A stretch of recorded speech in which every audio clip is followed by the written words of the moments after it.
முதுகெலும்பு இருக்கா, கொள்கை இருக்கிறதா, லட்சியம் இருக்கா? எதுவும் கிடையாது. இருக்கிற பதவியை நாங்கள் அனுபவிக்கணும் அப்படிங்கிறதா. இதை தமிழகம் சொல்லுங்க, அது என்ன நாடு கீடு அப்படின்னு சொல்லி அவளுக்கு மட்டும்தான் நாடு இருக்கு, நமக்கெல்லாம் நாடு இல்லை என்பது போல் இந்த கேள்வியை கேட்டுக்கொள்ள வேண்டும். இது ஒரு அநீதி என்பது நமக்கு எல்லாருக்கும் தெரிகிறது. கூட செய்தியாளர்களை சந்தித்து பேசுவதில்லை. இதுவரை செய்தியாளர் சந்திப்பு நடத்தியதே இல்லை மோடி. செய்தியாளர்களை இழிவுபடுத்துகிறீர்களா, இல்ல செய்தியாளர் கேட்கும் கேள்விக்கு பதில் சொல்ல முடியாத மாட்டிக்கும்னு அச்சப்பட்டு ஒதுங்குகிறீர்களா? மோடி படத்தை கையில வச்சுக்கிட்டு மிஸ்ஸிங், காணவில்லை மோடிங்கிற மாதிரி போடுறாங்க, காட்டுறாங்க. மிஸ்ஸிங், காணவில்லை மோடியை, காணவில்லை. ஒரு முஸ்லீம் எம்பி கொடுத்தா வச்சுக்க, பாகிஸ்தான்ல இருந்து எங்க இருந்து அப்பப்பா எங்கெங்கேயோ புனைந்து அப்படியே நேரம் கதை விட்டுருப்பாங்க. தமிழ்நாட்டுக்கார ஆள் ஒரு ஆள் கொடுத்துருப்பான்னு வச்சுக்க, ரஜினா ஏய் விடுதலை புலிடாதீங்களா, இல்ல இல்லடா தமிழரசன் ஆட்கள்டா, எல்லாம் ஒரே திருப்பு தான். என்னது ஒரே திருப்பு? ஜம்மு காஷ்மீருக்கு 370 கூடாது.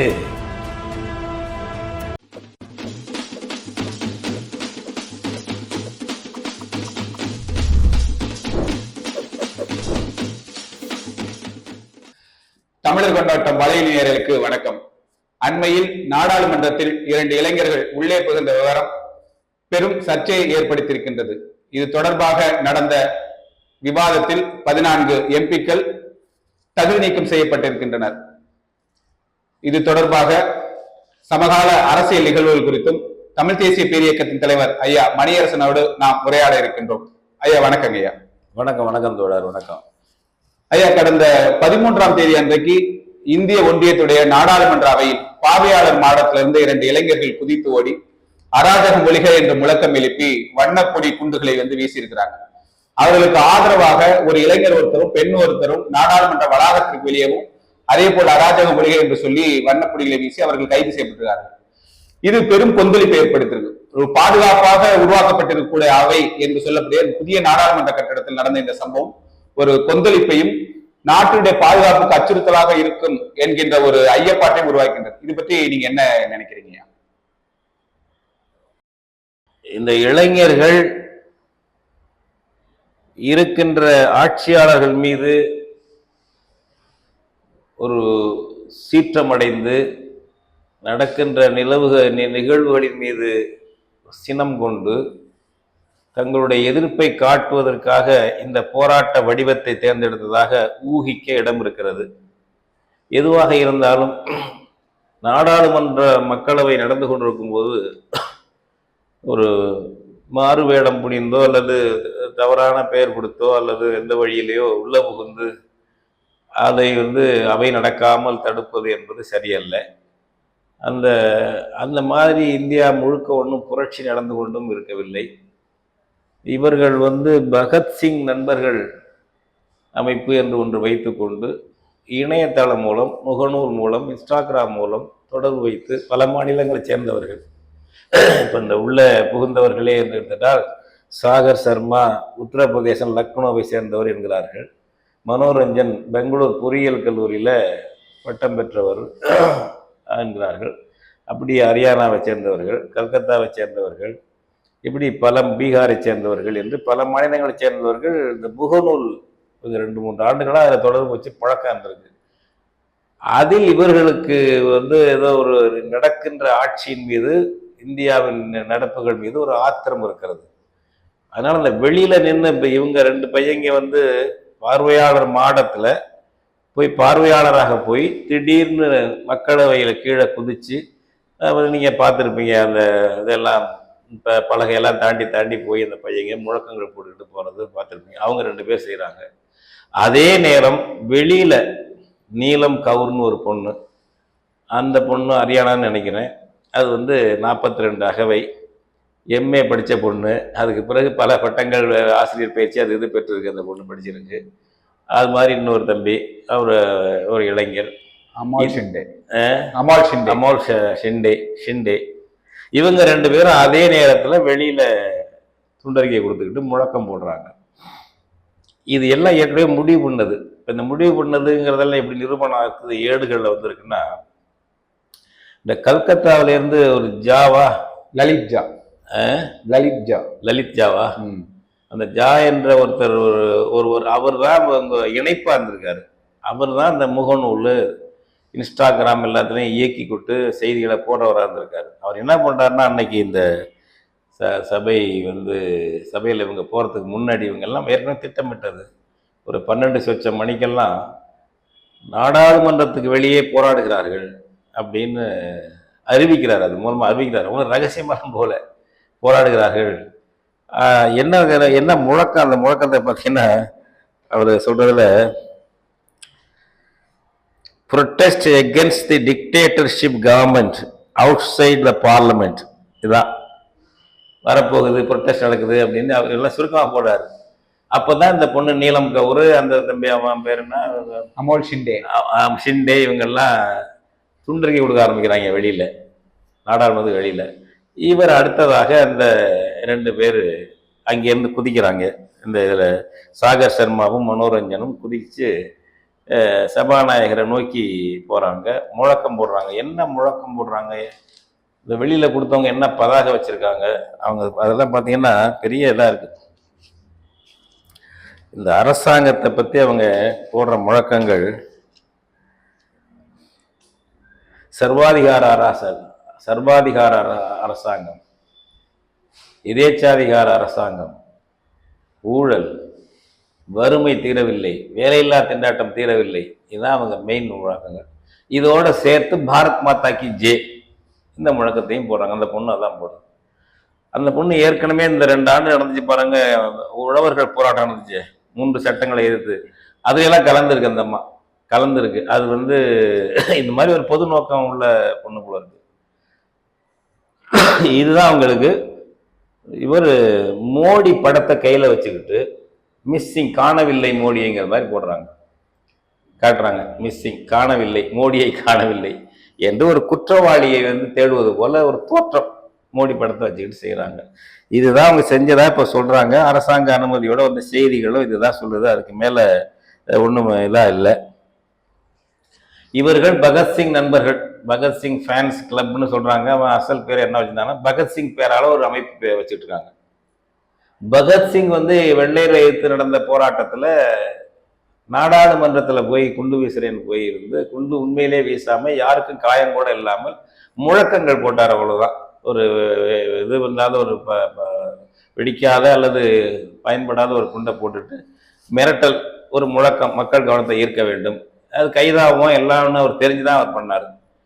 இப்ப அவங்க அந்த பாணியில என்ன பண்றாங்கன்னாக்க, இந்த திருவிழா கூட்டங்கள்ல வண்ணப்பொடி தூவறதுக்கு சின்னது விற்கும். அந்த கோலமாவு மாதிரி ஒன்று விற்கும். வேற அதைத்தான் வச்சுக்க இந்த பசங்க வச்சிருந்துறாங்க. அதை கால் செருப்பு ஷூ கீழே வச்சு கொண்டு போய் அதை தூவி விட்டுருக்காங்க. அது எந்த ஆபத்தும் இல்லாதது, ரசாயனம் இல்லாதது. அது ஒன்று கவனத்தை ஈர்க்கிறது.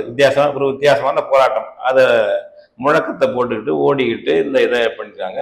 வெளியிலையும் அந்த பொண்ணும் அந்த பையனும் பண்ணும்போது அந்த பொடியை கவனத்தை ஈர்ப்பதாக செஞ்சுருக்காங்க. இப்போ இது எல்லாம் ஆய்வு பண்ணி உளவுத்துறை உட்பட எல்லாம் சொன்ன செய்தி இதுதான். இதில் யாரையும் கொல்லணுங்கிற நோக்கமோ, தாக்கணுங்கிற நோக்கமோ, அல்லது அதுக்கான திட்டமோ, அது மாதிரி இதெல்லாம் தெரியாது.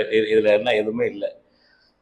இப்போ இப்படி போய் ஒரு சபை நடந்துகிட்டு இருக்கும்போது உள்ள போய் கலாட்டா பண்ணுறது சரியா? ஒரு கலாட்டாவே அவங்க பார்ப்பாங்க. சரியானா சரியில்லை தான், அதில் ஒன்றும் மாற்று கருத்து இல்லை. வேற வடிவங்களில் போராடலாம். அது அந்த நாடாளுமன்றத்தில் அவங்க அதை பண்ணிட்டு போகிறாங்க. நான் இப்போ என்ன ஆச்சுன்னாக்க, இதை பயன்படுத்தி 2 பேரும் வைக்கிற ஒப்பாரி தாங்க முடியலை. பாஜகவும் எதிர்கட்சிகள் காங்கிரஸ் எல்லாம். நம்ம முதல்வர் ஸ்டாலினே ஜனநாயக கோயில், அதையாவது பண்ணிட்டீங்க. கார்கே ஜனநாயக கோயில், காங்கிரஸ் தலைவர். அந்த கோயில்ல எவ்வளவு கலாட்டா பண்ணிடுறீங்க நீங்க எல்லாம். என்னைக்காவது சபை நடக்க விட்டுறீங்களா? நீங்க ஆட்சியில் இருந்தீங்கன்னா பாஜக கலாட்டா பண்ணும். கலாட்டா பண்ணிட்டு 1/2 மணி நேரத்தில் சபையை விட்டு போய் வேலையை பார்க்க போடுவான் எம்பிக்கள்லாம். இப்போ பாஜக ஆட்சியில் இருக்கும்போது காங்கிரஸ் மற்ற எதிர்கட்சிகள்லாம் தகராறு பண்ணிட்டு கலாட்டா பண்ணிட்டு போயிடுவீங்க. அங்கே விவாதமா ஒழுங்கா நடக்குது. அமைதியா விவாதம் பண்ணா ஒழுங்கா பதில் சொல்வாரா மந்திரி? 2 தரப்பும் நாடாளுமன்றத்தை கொச்சைப்படுத்தி இழிவுபடுத்தி மக்கள் ஜனநாயகத்தை கேவலப்படுத்துகிற கூட்டம் ரெண்டும், பாஜக கூட்டமும் சரி, இந்த காங்கிரஸ் இந்தியா கூட்டணியும் சரி. அது மாதிரி நமக்கு நாடாளுமன்றத்து மேல விமர்சனங்கள், அபிப்பிராயங்கள், அதற்கு அது ஒடுக்குமுறை கருவி என்பது அது வேற செய்தி. பொதுவா மக்கள் பிரதிநிதிகள் சபைன்னு சொல்றாங்கல்ல, அங்க நீங்க என்ன விவாதம் பண்றீங்க? ஒண்ணும் இல்லைங்க. இப்ப இதுல ஒரு கோரிக்கை என்ன பண்றாங்க, இதுக்கு உள்துறை அமைச்சர் அமித்ஷா வந்து பதில் சொல்லணுங்கிறாங்க. இது என்ன தப்பா? அது ஏன் வர்றதில்லை? தலைமை அமைச்சர் மோடி வந்து இதுல பதில் சொல்லட்டுங்கிறாங்க.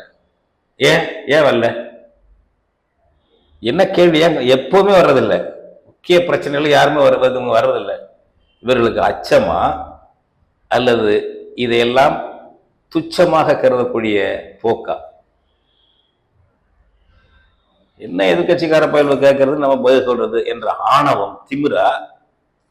நமக்கு பதில் சொல்ல முடியாது, மாட்டிக்குமோ என்ற பயமா? எது இதுல உண்மை? இல்லைங்க, இப்ப இந்த சம்பவம் தொடர்பா நாடாளுமன்ற விவகாரத்துறை அமைச்சர் வந்துட்டு அறிக்கை தாக்கல் பண்றாரு. அது போதுமானதானே? அது இல்லாம குறிப்பிட்டு பிரதமரும் உள்துறை அமைச்சரும் தான் பதில் சொல்லணும்னு எதிர்கட்சிகள் கோருவது வந்து நியாயமா?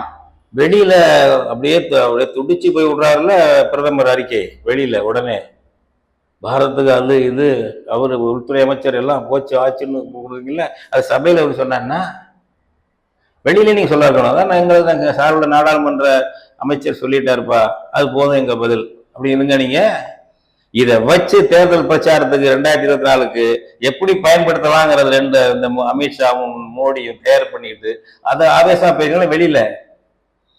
அதையும் கூட செய்தியாளர்களை சந்தித்து பேசுவதில்லை. இதுவரை செய்தியாளர் சந்திப்பு நடத்தியதே இல்லை மோடி. செய்தியாளர்களை இழிவுபடுத்துகிறீர்களா, இல்ல செய்தியாளர் கேட்கும் கேள்விக்கு பதில் சொல்ல முடியாது மாட்டிக்கும்னு அச்சப்பட்டு ஒதுங்குகிறீர்களா? இது ரெண்டுல ஒண்ணுதான் இருக்கணும். செய்தியாளர்களை இழிவுபடுத்தி ஜனநாயகத்தை இழிவுபடுத்துறது ஒரு ஒண்ணு. ரெண்டாவது அது கேள்வி கேட்பாங்க மாட்டிக்குவோம் என்று பயப்படுறது. இது ரெண்டை தவிர வேற என்ன? எப்படிங்க ஒரு நாட்டுடைய தலைமை அமைச்சராக இருக்க ஒரு செய்தியாளரை சந்திக்க மாட்டாரு, முக்கிய பிரச்சனைகள் வந்து நாடாளுமன்றத்தில் பதில் சொல்ல மாட்டாரு, ஆண்டுக்கு ஒரு தடவை 1.5 மணி நேரம் சொற்பொழிவு ஆற்றுவார் நாடாளுமன்றத்தில் வந்து, அதோட சரி அவரு. இது என்ன முறை?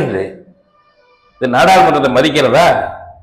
இந்த பசங்க சின்ன பசங்க பண்ணதுங்க வந்து இழிவுபடுத்திட்டா. நீங்க இழிவுபடுத்தாததா நாடாளுமன்றத்தை? மோடியும் அமித்ஷாவும் நாடாளுமன்றத்தை இழிவுபடுத்தாததா?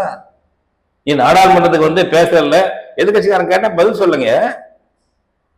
அதான கோயில் அப்படியே தொட்டு கும்பிட்டார் முதல் பதவியில போகும்போது. அவர் முதல் பிரதமராக தேர்ந்தெடுக்கும் போது 2014 நினைக்கிறேன், நாடாளுமன்றத்தில் ஏறும்போது தொட்டு கும்பிட்டார். என்ன நடிப்பு இது? அவ்வளவு நீட்டி முழக்கிறீங்க, நாடாளுமன்றத்தில் பதில் சொல்ல முடியாதா?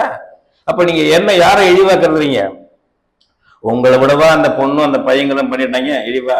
பாரத் மாதாக்கு ஜெய போட்டவங்க அந்த போராட்டம் உள்ள பண்ணக்கூடாதுங்கிற எனக்கு மாற்றுக்கிறதுல அது வேற செய்திங்க. நீங்க ஏதோ உத்தமர்கள் மாதிரி உத்தமர்கள் பேசுறீங்க. அது மாதிரி பொறுப்புள்ள எதிர்கட்சியா இருந்து இதுக்கு ஏன் இந்த பாடுபடுத்துறோம்? இப்ப வந்துட்டாங்க, புரிஞ்சு போச்சு. அது யார் பேர் பொண்ணு பின்னணி இருந்தா உலகத்துல பிடிக்கட்டும். இதை கூட என்ஐஏல கொடுக்குறீங்க. அவன் எல்லாம் ஓப்பனா இருக்கான், அவன் எல்லாம் அறிவிக்கிறான். இந்த நான் சொன்ன பாருங்க, முதல்ல 12 வருஷத்துல அந்த பையன் ஜாங்கிறவன் அறிவிச்சான். அதுக்கு அப்புறம் அந்த போராட்டம் நடக்கும்போது இன்ஸ்டாகிராம்ல போட்டிருக்கான், நேரம் ரொம்ப நேரம் ஓடி இருக்காது, நேரலை பண்ணியிருக்கான். அவன் எதுவும் மறைக்கல இவங்க. அது மாதிரி அவன் வந்து இது பண்ணிட்டாங்க. ஆனால் நீங்க வந்து ஒரு ஜனநாயக விவாதங்கள் கூட பண்ணாம ஒரு ஒரு சபையை புறக்கணிக்கிறது, அடுத்தது கலாட்டா பண்றது எதிர்கட்சிகள் தான். நீங்க எல்லாம் பெஞ்சு மேல ஏறாதா இருக்கா? அந்த பையன் ஓடுறதை காட்டிட்டு அவன் பெஞ்சு மேல ஏறி ஓடுறான் அப்படியே தீட்டுப்பட்டு போய் சேர்ப்பா. நீங்க ஏறாதா இருக்கா? இல்ல அந்த அமைச்சர் உட்பட தாள்களை கிழிச்சு எறியாதவங்களா? 2 சேர்ட்டுன்னு சொல்றேன், பாஜகவும் சரி காங்கிரஸ் சரி இந்த கூட்டணியும் சரி. சபாநாயகரை சூழ்ந்துக்கிட்டு நீங்க செய்யாத கலாட்டாவா? எந்த கட்சி செய்யாதவங்க? பாஜக செய்யலையா எதிர்கட்சியா இருக்கும்போது? காங்கிரஸ் செய்யலையா? இப்போ செய்யலையா? அதுல திமுக எல்லாம் தான் இருக்கு. அதனால இவர்கள் இருந்தோ சபையை ரொம்ப உண்மையிலே அதை வந்து மதிக்கிறது மாதிரி எவ்வளவு நாடகம் பாருங்க. இந்த ஸ்டாலினுக்கு நாடகம், ஜனநாயக கோயில். ஜனநாயக கோயில் 370 வந்து அங்கதான் கொண்டு வந்து போட்டு இது பண்ணா இப்போ சுப்ரீம் கோர்ட் சொல்லிடுச்சு, ஜம்மு காஷ்மீருக்கு இருந்த குறைந்தபட்ச உரிமையை மறுத்து தீர்ப்பு கொடுத்துட்டாங்க. எல்லாம் அங்கே அந்த கோயிலில் தான் நிறைவேறுது. அதை பற்றி ஒரு வார்த்தை உண்டா? ஸ்டாலின் அறிக்கை கொடுத்துருக்காரா? உச்ச நீதிமன்றம் எல்லாரும் சொல்றாங்க, இந்த ஆட்கள் எல்லாம் சொல்றாங்க, இந்த காங்கிரஸ்கார உட்பட. அதை ஆதரிக்கிறீங்க. காங்கிரஸ் 370 நீக்கினதை ஆதரிக்கிறீங்க காங்கிரஸ். ஸ்டாலின் கருத்தே சொல்லலை. அவங்க எம்பி இது பேசியிருப்பாரு, சிவா பேசியிருப்பாங்க, அதோட சரி. எல்லாத்துக்கும் கருத்து சொல்றவர். இப்போ இதுக்கு ஜனநாயக கோயிலுக்கு உடனடியாக ஆங்கிலத்தில் அறிக்கை கொடுத்து தமிழில் கொடுத்தவர் ஸ்டாலின். அதுக்கு ஏன் கொடுக்கல? மாநில உரிமை பறிக்குது, நாளைக்கு தமிழ்நாட்டுங்க அதுதான், எல்லா மாநிலத்துக்கும் அதுதான் என்ற நிலையில ஏன் இல்லை? அதனால இவர்கள் பண்ணாத கலாட்டா இல்லைங்க அந்த ஆட்கள்லாம். நாடாளுமன்றத்தை துச்சமா கருதி அதை துஷ்பிரயோகம் பண்ணி அங்க வந்து ஒரு உருப்படியான வாதங்களோ, ஆளுங்கட்சி எதிர்கட்சிகள் 2 பேருக்கும் பொதுவாக சொல்றேன், 2 பேரும் மக்களை ஏமாற்ற வித்தை காட்டுகிறீர்கள். நாடாளுமன்றத்தை ஒரு வித்தை மன்றம். ஏன் இந்த போட்டு போடுறீங்க? நாங்க கடுமையா எதிர்த்தோங்கிறது, நாங்க அதை விட எதிர்த்தோம்னு மக்களை காட்டுறது, இந்த பாவி அப்பாவி மக்கள்கிட்ட ஓட்டு வாங்கறதுக்காக வித்தை தெருவில் வந்து பாம்பு வச்சுக்கிட்டு வித்தை காட்டுவாங்க பாருங்க. அந்த மாதிரி வித்தைக்காரர்கள் நீங்க எல்லாம், பாஜக இருந்தாலும் காங்கிரஸ் இருந்தாலும் 2 கூட்டணியா இருந்தாலும் அந்த மாதிரி பண்ணிக்கிட்டு இருக்கீங்க. நம்ம உள்ளதை உள்ளபடி பார்க்க வேண்டும். இது நாடாளுமன்றத்தில் உள்ள போய் பஞ்சிருக்க வேண்டியதில்லை. அதே சமயம் இதை மிகைப்படுத்தி அப்படியே இப்படின்னு சொல்றதுங்கிறது மிக மிக தப்பானது. இது இன்னும் சொல்றேன், இதுக்கு வந்து அந்த கர்நாடகத்தை சேர்ந்த மக்களவை உறுப்பினர் தான் பரிந்துரை வழங்கியிருக்காரு. பாஜகவை சேர்ந்தவர். இந்த பையங்க 2 பேர் போனவங்களுக்கு பரிந்துரை செஞ்சு கடிதம் கொடுத்துருக்காரு. இல்லைன்னா உள்ள போக முடியாது. அங்க உள்ள எம்பிக்கள் பரிந்துரை பண்ணாம உள்ள போக முடியாது. தெரியாம கூட பண்ணிருக்கலாம். அவர் தெரிஞ்சு பண்ணாருன்னு நம்ம சொல்றதுக்கு இல்லை, யூகம். நாளைக்கு விசாரிச்சு பண்ணிக்கோங்க. இது மட்டும் வேற காங்கிரஸ்காரர், திமுக காரர், வேற கட்சிக்காரங்க பண்ணியிருந்தாங்கன்னு வச்சுக்க, இந்த பரிந்துரையை நேரம் பாஜகவும் அமித்ஷாவும் நரேந்திர மோடி ஆடுற ஆட்டம் கொஞ்சமாவா இருக்கும்? தப்பித்தவர் விவரம் தெரியாம யாராவது ஒரு முஸ்லீம் எம்பி கொடுத்துருந்தா வச்சுக்கோங்க, பாகிஸ்தான்ல இருந்து எங்க இருந்து அப்பப்பா எங்கெங்கேயோ புனைந்து அப்படியே நேரம் கதை விட்டுருப்பாங்க அந்த ஆட்கள். தமிழ்நாட்டுக்கார ஆள் ஒரு ஆள் கொடுத்துருப்பான்னு வச்சுக்கோங்க, ரஜன் ஏய் விடுதலை புலிடாதீங்களா, இல்ல இல்லடா தமிழரசன் ஆட்கள்டா, என்னென்ன கதை வளர்ந்துருப்பீங்க நேரம். ஒரு தமிழ்நாட்டு எம்பி மட்டும் கொடுத்துருந்தாங்க நேரம். உங்க கட்சி எம்பி பாஜக எம்பி கொடுத்துருக்காரு. நம்ம தான் நிதானமா சொல்றோம், அவருக்கு தெரியாம கூட கொடுத்துருக்கலாம், வாய்ப்பு இருக்கு, அவ்வளவுதானே. அந்த பாசிபிலிட்டி அதையெல்லாம் கூட இல்லாம அப்படியே அவதூறு பண்றது, அப்படியே மக்கள்கிட்ட வந்து ஒரு பொய்யையும் வதந்தியமே பரப்பி நிக்கிறது என்ற அரசியல் தான் இன்னைக்கு இந்த தேர்தல் கட்சிகள், இந்த திமுக, அதிமுக, காங்கிரஸ், பாஜக எல்லாம் இதுதான் இப்படி பண்ணிட்டு இருக்கு. அதனுடைய விளைவு தான் நீங்க நாடாளுமன்றத்துல பெருசா ஏதோ நடந்துட்டது மாதிரி ஒரு கலாட்டா பண்றது, அவர்கள் அதை வேஸ்ட் பண்ணிட்டு இருக்கிறது. மோடியும் அமித்ஷா வந்து இவ்வளவு பெரிய ஆபத்து வரும்போது வந்து பதில் சொல்ல மாட்டாங்களா அவங்கெல்லாம்? அப்ப யாரு நாடாளுமன்றத்தை இழிவாக்குறது? மோடி அமித்ஷா தானே. ஐயா, இப்ப இந்த சம்பவத்துல இந்த பிரதமரும் உள்துறை அமைச்சரும் அறிக்கை கொடுக்கணும் கோரிய எதிர்கட்சி எம்பிக்கள் 14 பேரை வந்து இடைநீக்கம் பண்ணிருக்காங்க இந்த கூட்டத்தொடர்ல இருந்து. அதுல இன்னும் குறிப்பா பாத்தீங்கன்னா அவைக்கு வராத ஒரு திமுக உறுப்பினரையும் சேர்த்து இடைநீக்கம் பண்ணிட்டு பின்னால் வந்து அதை அறிவித்திருக்காங்க. 13 பேர் இடைநீக்கம் பண்ணிருக்காங்க. இந்த நடவடிக்கை என்பது சரியா? இதை நீங்க எப்படி பாக்குறீங்க? இடைநீக்கம் பண்ணது தப்புங்க, பண்ணக்கூடாது. நம்ம விமர்சிக்கிறோம், தொடர்ந்து வந்து விவாதங்கள் இல்லாமலே தாராள பண்ணிட்டே போகக்கூடாதுங்கிறது. அது 2 பேரும் காரணம். ஏன்னா இப்ப அவங்க கேட்கறது வந்து மோடியும் அமித்ஷா வந்து பேசுங்கிறது தான். அது என்ன ஒரு ஒரு தேச விரோத கோரிக்கையாது, இந்தியா விரோதமான கோரிக்கையாது. அதுக்காக அவர்கள் முழக்கம் கொடுக்குறாங்க, போராடுறாங்க, எல்லாம் பண்றாங்க. இதற்காக சபையை முடக்கி விட்டார்கள் என்று நீங்க 14 பேர் என்ன அவசரம், என்ன வந்து ஒரு வெறி பாருங்க. அந்த ஒரு பார்த்திபன் திமுக நாடாளுமன்ற உறுப்பினர் அன்னைக்கு சபையிலே கலந்துக்கலையா? எல்லாம் இந்த பாஜகவுக்கு கெட்ட காலம் நினைக்கிறேன். பாஜகவுக்கு கையங்களும் மாட்டுறாங்க. எனக்கு அவங்க பரிந்துரைத்து வருவர் கர்நாடக பாஜக எம்பி, இந்த பையங்களுக்கு அனுமதி வழங்கியவர் இந்த பையன். அவரு இங்க வந்து ஒரு திமுக சபைக்கே போகாதவரை நீக்கிறீங்க நீங்க. அப்படின்னா என்ன வெறியில இருக்கீங்க? நடுநிலைக்கும் நேர்மைக்கும் உங்களுக்கு சம்பந்தம் இருக்கா? வன்மையாக கண்டிக்கத்தக்கது. இந்த 14 பேரை அல்லது 13 பேரை நீக்கினது என்பது ஒரு எதேச்சாதிகாரம், சர்வாதிகாரம். வன்மையாக கண்டிக்கிறேன். ஐயா, இப்ப அதே போல இப்ப அண்மையில பாத்தீங்கன்னா உச்ச நீதிமன்றம் வந்துட்டு காஷ்மீருக்குரிய சிறப்பு அந்தஸ்து அளிக்கக்கூடிய 370வது பிரிவை வந்து நீக்கினது சரிதான் அப்படின்னு சொல்லி தீர்ப்பு கொடுக்குறாங்க. இதனுடைய விளைவாக இந்திய அரசமைப்பு சட்ட பிரிவு 371 கீழ் மாநிலங்களுக்கு சிறப்பு அதிகாரங்கள் வழங்கலாம். அவைகள் தங்களுடைய பண்பாட்டையும் கலாச்சாரத்தையும் பாதுகாத்துக் கொள்ளவும் வணிக நலன்களை பாதுகாத்துக் கொள்ளவும் அவைகளை சட்டம் இயற்றிக் கொள்வதற்கான ஒரு வாய்ப்பு வந்து 371 தருது. இப்ப இந்த 370 நீக்கியது சரி என்பதன் வழியாக இந்த 371 சட்டப்பிரிவை நீக்குவதற்கான வாய்ப்புகள் உள்ளதா? அதை நீங்க எப்படி பார்க்கிறீங்க? 371 மட்டுமல்ல, மொத்தத்தையுமே மாற்றுவதற்கு வாய்ப்பு இருக்கிறது. நீங்க நம்ம தான் ஏற்கனவே சொல்லிட்டு தான் இருக்கோம். நம்ம தமிழ் தேசிய பேரியக்கத்துல மாநிலங்கள், இன்றைக்குள்ள மாநிலங்களை ஒன்றிய பிரதேசங்களா மாத்தணுங்கிறது அந்த திட்டம். அதுதான் ஆர்எஸ்எஸ் மொழி வழி மாநிலங்கள் 1950களில் பிரிக்கும் போது அதை எதிர்த்த அமைப்பு ஆர்எஸ்எஸ். அவங்க நிர்வாக வசதிக்கு ஏற்ப 200 ஜன்பத்துக்களா இந்தியாவை பிரிங்க, அதுல மொழி இன அடிப்படை இருக்கக்கூடாது, பூகோளத்துல பக்க பக்கமா யாரா இருக்காரா உள்ள பிரி 200 பிரி என்றுதான் அவர்களுடைய கோரிக்கை. அன்றும் இன்றும் அவருடைய கோரிக்கை அதுதான். இப்ப தமிழ்நாட்டையே 3 ஒன்றிய பிரதேசங்களாக பிரிக்கிறதுக்கு அவங்க திட்டம் போட்டுட்டு இருக்காங்க. தமிழ்நாடு என்பதே குற்றம்னு இங்க வந்திருக்கிற ஒரு அடாவடி ரவி, ஆளுநர் ரவி சொல்லி இதை தமிழகம்னு சொல்லுங்க, அது என்ன நாடு கீடு அப்படின்னு சொல்லி அவளுக்கு மட்டும்தான் நாடு இருக்கு, நமக்கெல்லாம் நாடு இல்லை என்பது போல் ரவி பேசினார். அதனால நீங்க 371 இப்ப இன்னர் லைன் பர்மிட் இருக்கு.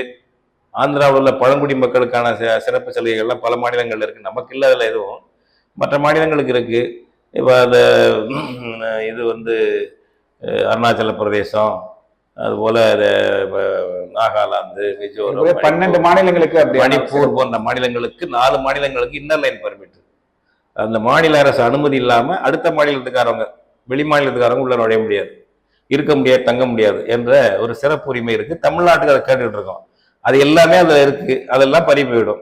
அது பறிபோவது மட்டுமல்ல, தமிழ்நாடு உட்பட மாநிலங்களை 2-4 பிரிக்கக்கூடிய அபாயமும் இருக்கிறது. அதற்கு இது வழிவகுத்திருக்கு. அதுக்கு தகுந்த நபராக இன்னைக்கு இருக்கிறாரு உச்ச நீதிமன்ற தலைமை நீதிபதி இருக்காருல்ல, டி.ஒய். சந்திரசூட்.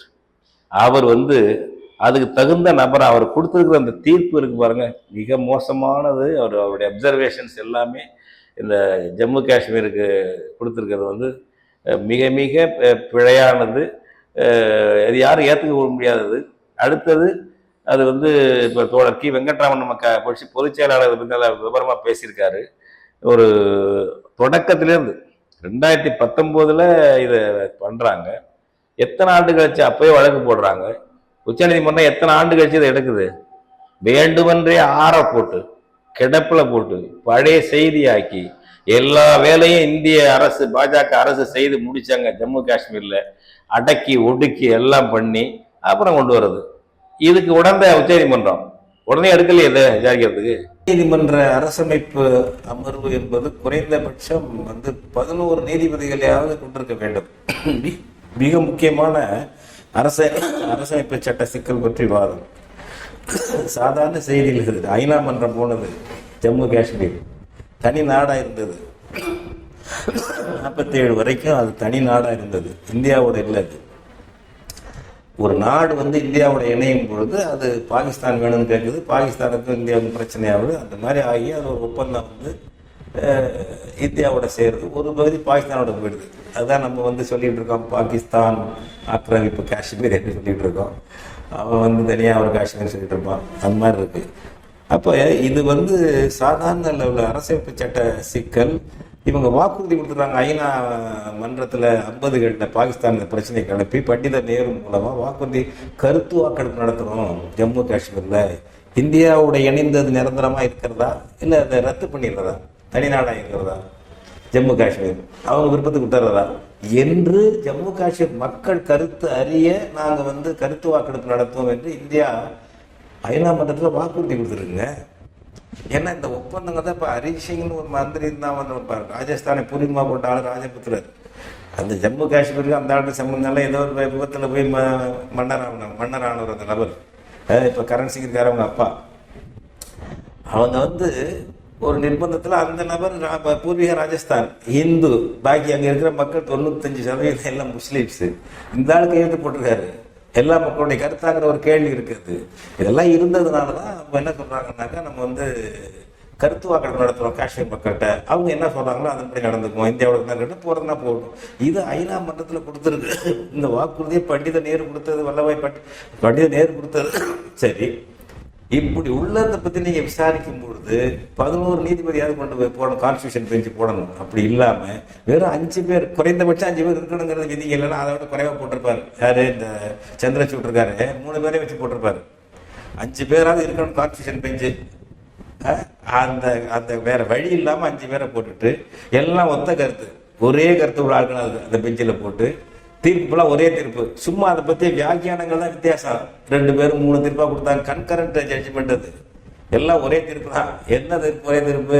ஜம்மு காஷ்மீருக்கு 370 கூடாது, அதுல இருந்து லடாக்கை பிரிச்சது சரிதான், இதை வந்து முழு மாநிலமாக்குங்க. முழு மாநிலமாக்குன்னு சொல்லி அமித்ஷா சொல்லிட்டாரு, மோடி சொல்லிட்டாரு. அங்க அமைதி திரும்பின உடனே நாங்க முழு மாநிலமாக்கிடுவோம், ஒரு மற்ற ஸ்டேட் எப்படி இருக்கோ அது மாதிரி கொடுத்துருவோம், சிறப்பு அதிகாரம் கிடையாது. இதெல்லாம் தான் வந்து அவங்களே ஆட்சியாளர் சொல்லிட்டாங்க. இப்ப அதைத்தான் இவர் சொல்றாரு. இப்ப என்ன வழி இருக்குன்னா, மறு ஆய்வு மனு போடலாம். சட்டத்தில் உள்ளது ரிவ்யூ பெட்டிஷன். அது யார்கிட்ட போகும்? இந்த 5 பேர்கிட்ட தான் போகும். இந்த 5 பேர் என்ன பண்ணுவாங்க? இப்போ ஒரு லார்ஜர் பெஞ்சு ஒரு 11 பேர், 7 பேர் அல்லது 9 பேர் போடுறது மாதிரி ஒரு வாய்ப்பு இருந்து போனால் ஒரு நம்பிக்கை இருக்கும். அது மாதிரி விதிவிலக்க நம்ம கேட்கணும், அவங்க கேட்கணும். யார்? ஜம்மு காஷ்மீர் கேட்கணும். 11 நீதிபதி கொண்ட வருவதற்கு நாம இங்கே இது ஒரு வித்தியாசமான கேஸு, இதற்கான ஏற்கனவே உள்ள நடைமுறைகளை பார்க்காதீங்க, புதுசா அமைங்க என்று ஒரு கோரிக்கை வைக்கலாம். மற்றபடி இந்த சந்திரசூட்டுக்கிட்ட போய் நீங்க வந்து மறுஆய்வு மனு போட்டீங்கன்னா பட்டையிலாம தான் போடுவார். ஏன்னா எப்படிப்பட்ட நபர் சந்திரசூட்டுங்கிறது உங்களுக்கு நம்ம பிரச்சனை இருக்குல்ல. ஆளுநர் அங்கே ஆட்டம் போடுறாருல்ல, இங்கே மட்டும் இல்லை, பஞ்சாப்ல போடுறாரு, எதிர்கட்சி கேரளாவில் போடுறாரு, எல்லாரும் வழக்கு போட்டுறாங்க. தாண்டி தப்பி விழுந்து வசனம் பயிலாருங்க யாரு? இந்த சந்திரசூட்டு. கடைசியில் எப்படி முடிச்சாரு தெரியுங்களா? ஸ்டாலினும் ரவியும் சேர்ந்து டீ குடிங்கன்னு முடிக்கிறாரு. பாத்தீங்களா இல்லையா? ஒரு நீதிபதி 2 பேர் சேர்ந்து டீ குடிக்க எல்லாம் சரியா போயிடும் முடிக்கிறாரு. அவரும் டீ குடிக்க அழைச்சிட்டாரு. அது ரவி. நம்ம வீராதி வீரர் மாநில சுயாட்சி மன்னர் இருக்காருல்ல ஸ்டாலின், நான் டீ குடிக்க வரேன்னு சொல்லிட்டாரு. இது என்ன தீர்ப்பு? இது சந்திரசூட்டு இப்படிப்பட்ட ஆள்கிட்ட இருந்து என்ன பண்ணும்? அதனால இது ஒரு பெரிய சிக்கல். எல்லா மாநிலத்துக்கும் இதனால ஆபத்து இருக்கிறது. இதுதான் காட்டிக்கிட்டே இருப்பாங்க. எல்லாரும் விழிப்போட இருந்தால் அவங்கவுங்களும் மாநிலத்தை பாதுகாக்கிறது தான். இல்லை என்றால் இந்த கதி தான் ஏற்படும். நம்ம தமிழ்நாட்டை மூலம் பிரிச்சிருவாங்க என்ற அபாயம் இருக்கிறது. அதை உணரணும். இதற்கு தகுந்ததா இந்த கட்சிகள் திமுக அதிமுக இருக்கா? போராடக்கூடியது இருக்கா? முதுகெலும்பு இருக்கா? கொள்கை இருக்கிறதா? லட்சியம் இருக்கா? எதுவும் கிடையாது. இருக்கிற பதவியை நாங்கள் அனுபவிக்கணும் அப்படிங்கிறதா ஸ்டாலினா இருந்தாலும் எடப்பாடியா இருந்தாலும் இந்த மாதிரி கட்சிகளுக்கு தான் இருக்கிறது. அதனால இதுக்கெல்லாம் தாண்டி நம்ம இனத்தை, நம்ம தாயகத்தை எப்படி பாதுகாக்கிறது என்ற விழிப்புணர்ச்சி நம்முடைய தமிழ் இனத்தை சேர்ந்த ஆண்களுக்கும் பெண்களுக்கும் மண்ணின் மக்கள் அனைவருக்கும் வேண்டும் என்று இதில் படிப்பினை எடுத்துக்கொள்ள வேண்டும் என்று நான் கேட்டுக்கொள்கிறேன். ஐயா, இப்ப இந்த காஷ்மீருடைய சிறப்பு அந்தஸ்து நீக்கிய இந்த உச்சநீதிமன்ற தீர்ப்பை ஒட்டி ஒன்னும் இந்தியாவில் இருக்கிற பிற மாநிலங்களோ அல்லது பிற கட்சிகளோ ஒரு பெரிய எதிர்ப்பலையோ அல்லது வந்து அதற்கு எதிரான ஒரு குறைந்தபட்ச அறிக்கைகளோ கூட வரலையே. இதைத்தான் தமிழன் தமிழச்சி ஒவ்வொருவரும் எண்ணி பார்க்க வேண்டும். இந்த கேள்வியை கேட்டுக்கொள்ள வேண்டும். இது ஒரு அநீதி என்பது நமக்கு எல்லாருக்கும் தெரிகிறது. இந்த ஜம்மு காஷ்மீர் நடந்தது நாளைக்கு நமக்கும் வரும் என்று தெரிகிறது. நம்ம மாநிலங்களே இருக்கக்கூடாதுன்னு வருது. தமிழ்நாட்டுக்கு அந்த அபாயம் இருக்கிறது. இந்த கட்சிகள் நம்ம ஊர்ல கூட சரியா கேட்கவில்லை என்பது இருக்கிறது. மற்ற மாநிலங்கள் ஏன் கேட்கவில்லை? அவங்களுக்கு தெரியாதா? ஏன்? அவர்களெல்லாம் பாரத் மாதா கி ஜெய், இந்திய தேசியத்தில் மூழ்கி முத்தெடுக்கக்கூடியவர்கள். இந்திய தேசியம் என்றால் என்ன? இந்தி. அதுபோல ஆரிய பிராமண ஆரிய வைசிய முக்கூட்டு, இந்தி சமஸ்கிருதம், ஆரிய பிராமணர் ஆரிய வைசியர், இவர்கள் தான் ஆளும் இனமாக இருக்க வேண்டும். இந்தியாவின் அடையாளம் இந்தி. எனவே குஜராத்தியான மோடியினுடைய இன்றைய அடையாளம் இந்தி. அவர் போட்டியிடும் தொகுதி காசி. அவர் பேசுவதெல்லாம் முழுக்க முழுக்க இந்தி மட்டுமே. ஐநா மன்றம் போனாலும், அமெரிக்கா செனேட் போனாலும் பேசுவதெல்லாம் இந்தியில் மட்டுமே. இந்தி முகம், இந்தி முகம், இந்தி வெறி. அதனுடைய பொருள், இந்திக்காரன் ஆதிக்கத்தின் கீழ் தமிழர்கள் போன்றவர்கள், தெலுங்கர்கள் போன்றவர்கள், மலையாளிகள், கன்னடர்கள், மற்றவர்கள் எல்லாம் வடகிழக்கு மாநிலங்களைச் சேர்ந்தவர்கள் எல்லாம் இந்திக்காரனுக்கு கீழே கிடக்க வேண்டியவர்கள் என்ற உளவியல். இது பாஜகவுக்கு மட்டுமல்ல, காங்கிரஸ்காரர்களுக்கும் அதுதான். அதான் ஜம்மு காஷ்மீர்ல இவ்வளவு அநீதி நடந்திருக்கிறது. காங்கிரஸ் இதை ஆதரிக்கிறது. இந்த குடியரசுத் தலைவர் ஆணையின் மூலம் அந்த ஜம்மு காஷ்மீருடைய தனிச்சிறப்பு பிரிவு 370 நீக்கிய பொழுது அதை எதிர்க்கவில்லை. கொண்டு வந்த முறை சரியல்ல என்று சோனியா காந்தி பேசினார், அவர் மகன் பேசினார், அவர்களுடைய பிரச்சார பீரங்கி ப. சிதம்பரம் பேசினார். இப்போது கூட சிதம்பரம் என்ன பேசுகிறார்? உச்ச நீதிமன்றத்தை எதிர்ப்பை பாராட்டுகிறார். வேறு வேறு செய்திகளை அவர் பேசுகிறார். 370 நீக்கினது தப்பு என்று பேசவில்லை. காலக்கெடு ரொம்ப தள்ளி தீர்மானிக்க தேர்தல் நடத்த ஜம்மு காஷ்மீர்ல. இப்படி இந்தியாவில் பிற பகுதிகள் இப்படி இருக்கு. இப்போ கொஞ்சம் கொஞ்சம் விழிப்புணர்ச்சி வந்துகிட்டு இருக்கு. கர்நாடகாவில், கேரளாவில் வந்துகிட்டு இருக்கு, மற்ற மாநிலங்களில் வரும், இன்னும் பட்டு வரும். ஆனால் நாம் தமிழினம் இந்திய துணைக்கண்டத்தில் முன்னோடியாக ஒரு தேசிய இனங்களின் கூட்டாக இந்தியா இருக்க வேண்டும் என்ற கருத்தை முன்வைத்து தமிழ்நாடு தமிழர்க்கே என்று 38 முழக்கம் கொடுத்த இனம் நம்ம இனம். தொடர்ந்து இங்க கூட குறைச்ச இருக்கலாம், தப்பு இருக்கலாம், நாடக நடிப்பு இருக்கலாம், ஆனால் இங்க மாநில சுயாட்சி அரசியல் வச்சா தான் மக்கள்கிட்ட வாக்கு வாங்கலாம் என்ற உளவியல் இருக்குல்ல. கருணாநிதிக்கே எதிரெதிரான 2 பகை முகாம்களில் ஒரே நேரத்தில் இருக்கக்கூடிய ஆற்றல் பெற்றவர் கருணாநிதி. ஆற்றல் பெற்ற கழகம் திராவிட முன்னேற்ற கழகம். அவர்கள் கூட மாநில தன்னாட்சி கேட்க வேண்டிய நிர்பந்தத்தில் இருக்கிறார்கள். இந்த மக்களுடைய தமிழ் இனத்தினுடைய உணர்வு. எனவே நாம் புரிந்து கொண்டு நம்முடைய ஒற்றுமையை, நம்முடைய எழுச்சியை, நம்முடைய விழிப்புணர்ச்சியை வெளிப்படுத்தினால்தான் வெகு மக்கள் போராட்டங்கள் நடத்தி நம்முடைய தாயகத்தை பாதுகாக்க, தாயகத்தினுடைய உரிமைகளை மீட்க நாம் துணிவு எடுத்து முடிவெடுத்தால்தான் நாம பாதுகாக்க முடியும். மற்ற இனங்கள் வரும் என்று எதிர்பார்க்க முடியாது. அப்படி இருக்கு. ஒன்றே சொல்லி நான் முடிச்சேன் இந்த கேள்விக்கு பதில். லட்சக்கணக்கான ஈழத்தமிழர்களை படுகொலை செய்தார்கள். ஐநா மன்றம் பான் கி மூன் அமைத்த குழு இது ஒரு குற்றம், மனித குலத்துக்கு எதிரான குற்றம், படுகொலை நடந்திருக்கிறது என்றெல்லாம் சொல்லி விசாரணை போட வேண்டும், ஐநா மன்றம் விசாரிக்க வேண்டும் என்றெல்லாம் பரிந்துரைத்தது அவர் அமைத்த பான் கி மூன் அமைத்த குழு. இந்தியாவில் எந்த மாநிலமாவது கண்டிச்சதா அந்த படுகொலையை? நீ எல்டிடியை ஆதரிக்க வேண்டாம், விடுதலை புலிகள் அழித்ததை பற்றி நீ குறை சொல்ல, நீ விமர்சிக்க வேண்டாம், உனக்கு அது விருப்பமா இருக்கும். அப்பாவி தமிழர்கள், தமிழர் என்றாலே அப்பாவி எல்லாம் குற்றவாளி என்பதுதான் இந்தியாவில் பல பேருடைய எண்ண ஓட்டம். அவர்கள் எப்படி ஈழத்தில் நடந்துட்டாங்களோ இப்பதான் ஜம்மு காஷ்மீர் நடந்துவாங்க. பட்டு தேர்ந்த இனம் நம்ம இனம், பட்டறிந்த இனம் நம்ம இனம்.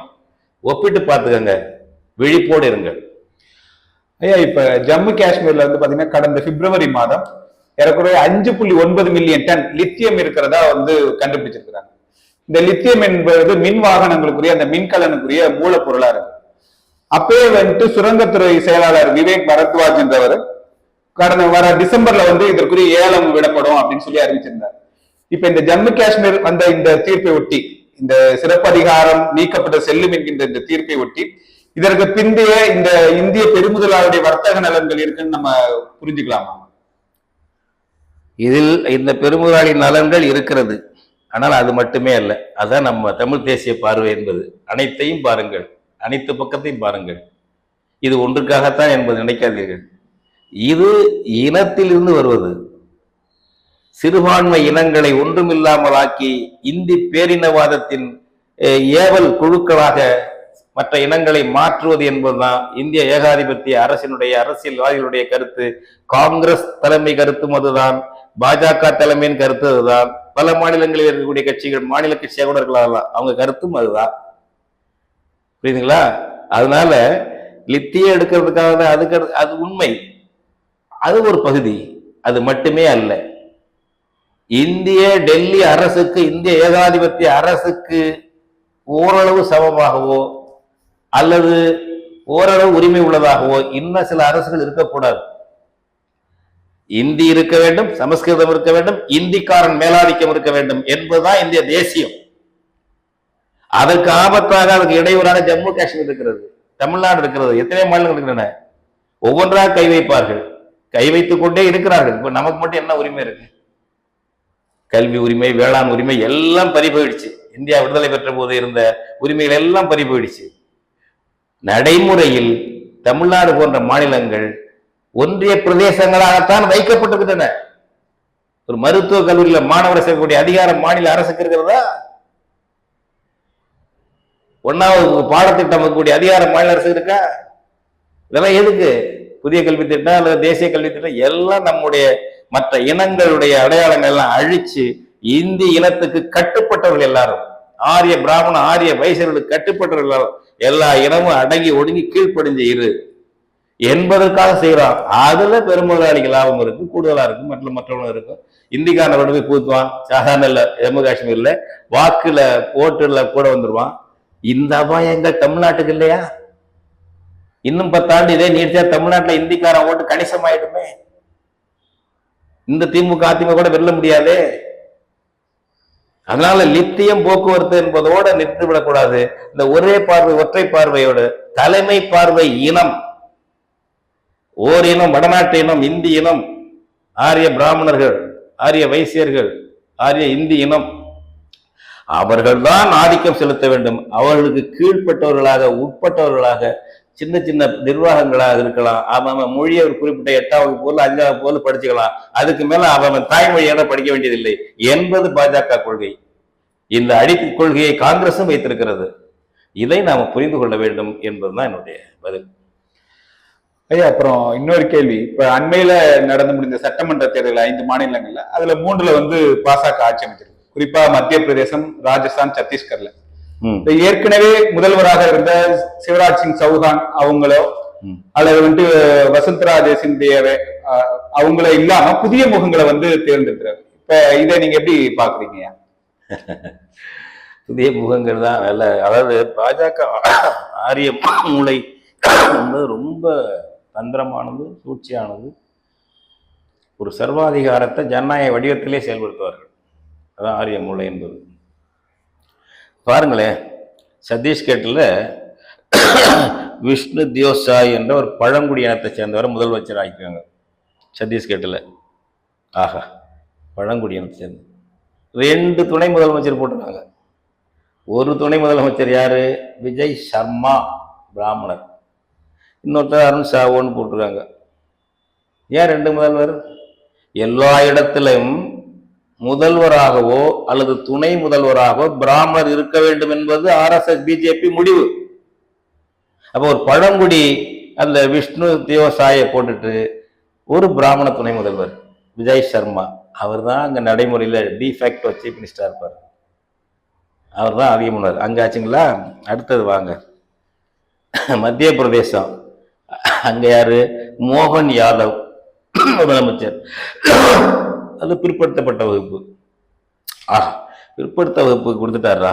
அங்க பழங்குடி கொடுத்தாரு சதீஷ், இங்க பிற்படுத்த வகுப்பு கொடுத்தாரு அப்படின்னா அங்க 2 முதல்வர், ஒரு முதல்வர், 2 துணை முதல்வர். மோகன் யாதவ் முதலமைச்சர், துணை முதல்வர் ராஜேந்திர சுக்லா பிராமணர், இன்னொருத்தர் ஓபிசி எஸ்சி இருக்காரு, ஜெகதீஷ் தேவடான்னு ஒருத்தர் இருக்காரு. கட்டாய துணை முதல்வர் இந்த 2லயும் பிராமணர் இருக்காங்க. ராஜஸ்தான்ல நேரடியா பிராமணர் யாரு? பஜன்லால் சர்மா. முதன்னு இப்பதான் தேர்தல் என்ன இருக்காரு, அவரு முதல் தடவையா சட்டமன்ற உறுப்பினர் ஆவரார். அவரு முதலமைச்சர்.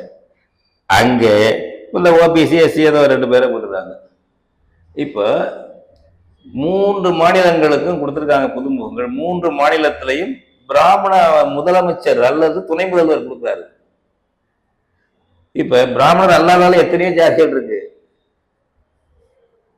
எங்கேயோ ஒரு இடத்துல ஒரு பிராமணர் கொடுத்துட்டு பாக்கி கொடுக்கலாம்ல. ஆட்டி படைக்கிறவர்கள் அவர்கள் தான். இந்த முதல்வர் ஆட்டி படைக்கிறவர். ராஜஸ்தான்ல புதுசா உள்ள பையனே கொடுத்துட்டாங்க, முதலமைச்சரா போட்டாங்க, பிராமின். இந்த சூழ்ச்சி, இந்த சூது, இதுதான் RSS ஆரிய சூழ்ச்சி. அவர்கள் ஒரு ஜனநாயகம் போல் நடிப்பார்கள், ஜனநாயக வடிவத்தில் சர்வாதிகாரம் செய்வார்கள். ஒரே உலகம், ஒரே குடும்பம், வசுதைவ குடும்பகம் என்று சொல்வார்கள். அதற்குள் வர்ணாசிரமத்தை கடைபிடிப்பார்கள், அதற்குள் பெண் அடிமைத்தனத்தை கடைபிடிப்பார்கள். அந்த சூழ்ச்சி தான் இந்த 3 மாநில முதலமைச்சர் தேர்விலும் அமைச்சர்கள் துணை முதல்வர் தேர்வில் நடந்திருக்கிறது. எனவே இதையெல்லாம் அடையாளம் கண்டு கொள்ள வேண்டும் நம்முடைய மக்கள்.